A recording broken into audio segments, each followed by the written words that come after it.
Nous allons faire un petit tour d'horizon maintenant de toutes les autres fonctionnalités qui existent sur cette chaîne YouTube.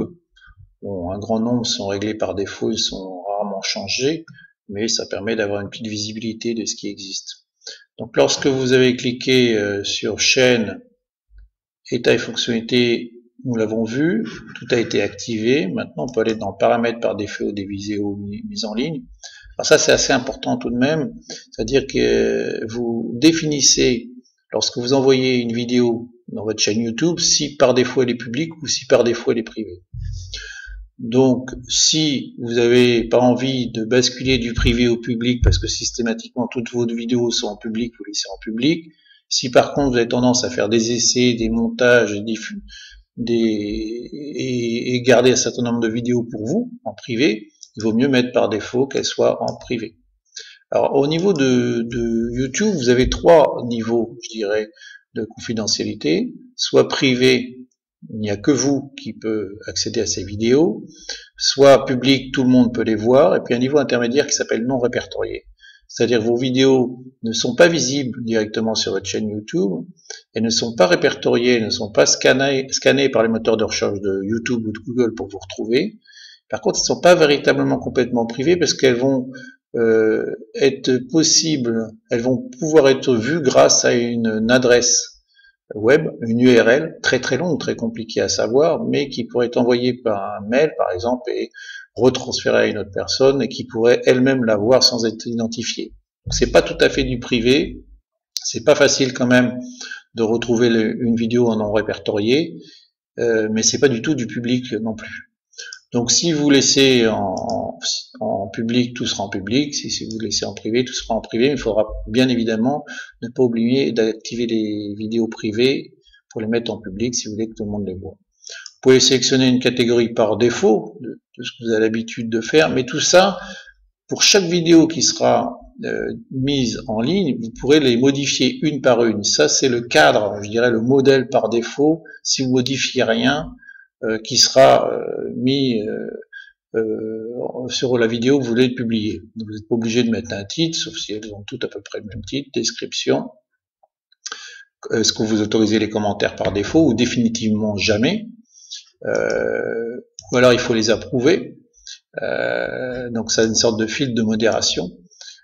Les commentaires peuvent afficher les avis laissés à propos de cette vidéo. Vous avez une langue par défaut, bon, qui va être détectée, mais autant mieux mettre le français.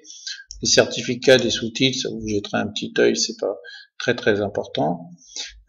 Suggérer des améliorations pour les vidéos, c'est pour vous permettre à YouTube de voir si votre vidéo tremble un peu ou si elle est surexposée, sous-exposée, et vous proposer de pouvoir l'améliorer en automatique. Donc c'est pas mal de le laisser pour voir s'il peut améliorer votre vidéo ou pas. Et le lieu de tournage, vous pouvez mettre, moi j'ai mis par défaut l'adresse, ça transforme en coordonnées GPS juste après, mais vous tapez votre adresse si systématiquement vos vidéos sont envoyées à partir du même lieu. Ceci étant, ça permettra aux personnes qui recherchent des vidéos par lieu de vous retrouver, sinon ça a peu d'utilité. Vous avez les statistiques relatives à la vidéo. Est-ce que vous voulez afficher publiquement le nombre de personnes qui vont voir cette vidéo? Est-ce qu'il y a 2 personnes, 10 personnes, 1000 personnes? Ça peut être intéressant pour faire le buzz si vous avez beaucoup de gens qui regardent les vidéos. Si personne ne les regarde, ça peut être dangereux de s'apercevoir qu'il n'y a qu'une ou 2 personnes quand vous présentez à quelqu'un d'autre vos vidéos. Après, dans les contenus, on va quitter cette page parce que je ne l'ai pas validé. Dans les contenus sélectionnés, il y a quelque chose qui est intéressant. Vous pouvez faire la promotion d'une vidéo après votre vidéo. Ça sera promouvoir le contenu d'une vidéo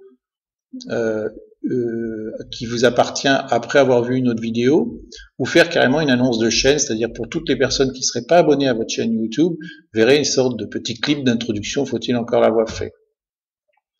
Pour l'instant, nous n'avons aucune vidéo sur cette chaîne YouTube, donc on ne peut pas véritablement utiliser ces deux boutons-là. Ce qu'ils appellent branding, c'est la possibilité de mettre un petit filigrane. Donc un filigrane, ça va être une petite image avec un calque, si possible, un peu transparente, qui pourrait s'afficher par-dessus vos vidéos. Par exemple, vous pourriez très bien, si vous êtes l'auteur d'une vidéo dans une entreprise, afficher votre petite tête par-dessus à un certain moment de votre vidéo, ce qui évite aussi un certain nombre de copies, puisque il y aurait incrusté par-dessus votre vidéo votre filigrane.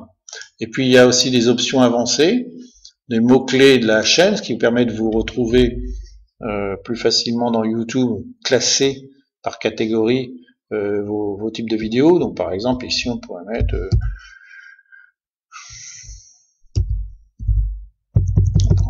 test, c'est pas très important parce que c'est une chaîne test, mais ça serait formation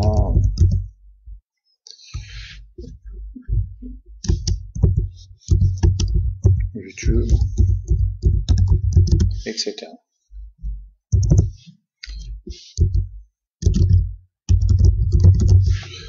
Alors, est-ce que vous utilisez les publicités, l'affichage de publicité à côté de vos vidéos? Ça vous permet, si vous ne souhaitez pas avoir des publicités qui s'affichent au début de votre vidéo, vous pouvez décocher cette case.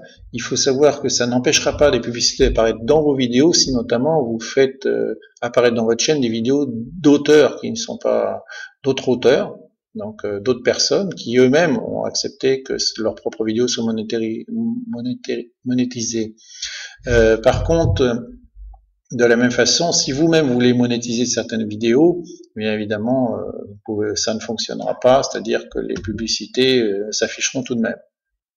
Si c'est un compte Google AdWords, qui est un compte qui permet de promouvoir, de faire la publicité grâce sur vos vidéos, et donc notamment payer vous-même pour pouvoir vous faire connaître, mais vous pouvez associer votre compte Google AdWords. Si vous avez un site web, vous pouvez associer aussi votre site web. Il sera validé, vérifié. Si tel est le cas, ça vous permettra notamment de faire des liens vers votre site web à l'intérieur de vos vidéos, ce qui est un peu différent d'afficher des liens uniquement sur votre chaîne comme tout à l'heure. Voilà, donc ça c'est les options avancées qu'on peut voir dans la partie chaîne, options avancées.